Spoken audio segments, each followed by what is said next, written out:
রংপুরে কাঁচামরিচের বাজারে দামের আগুন। কেজি প্রতি কাঁচামরিচ বিক্রি হচ্ছে ৩০০ টাকায়। এছাড়াও দাম বেড়েছে অন্যান্য সবজিরও। এ বিষয়ে রংপুর সিটি বাজার থেকে জানিয়েছেন প্রতিনিধি শাহরিয়ার মিম।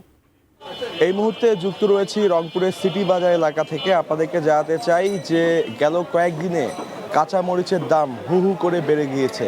এই মুহূর্তে রংপুরের যে সিটি বাজার রয়েছে সেখানে এসে যে তথ্যটি আমি পেয়েছি যে কাঁচা মরিচ ৩০০ টাকা কেজি দরে বিক্রি হচ্ছে, এটি সব থেকে উন্নত মানের। এবং এছাড়াও 280 টাকা এবং 240 টাকা কেজিও মানের বিভিন্ন প্রকারভেদে কিন্তু বিক্রি হচ্ছে। জানার চেষ্টা করেছি আসলে কি কারণে এই কাঁচা মরিচের দাম বৃদ্ধি পেয়েছে। তারা যে কি জানালেন যে আসলে বৃষ্টির কারণে সরবরাহ কম। শুধু কাঁচা মরিচেই নয়, অন্যান্য যে শাকসবজিগুলো রয়েছে এসবের দামও কিন্তু বেড়েছে। অর্থাৎ এই মুহূর্তে বাজারে 60 টাকার নিচে একমাত্র আলু ছাড়া অন্য কোনো কিন্তু শাকসবজি পাওয়া যাচ্ছে না।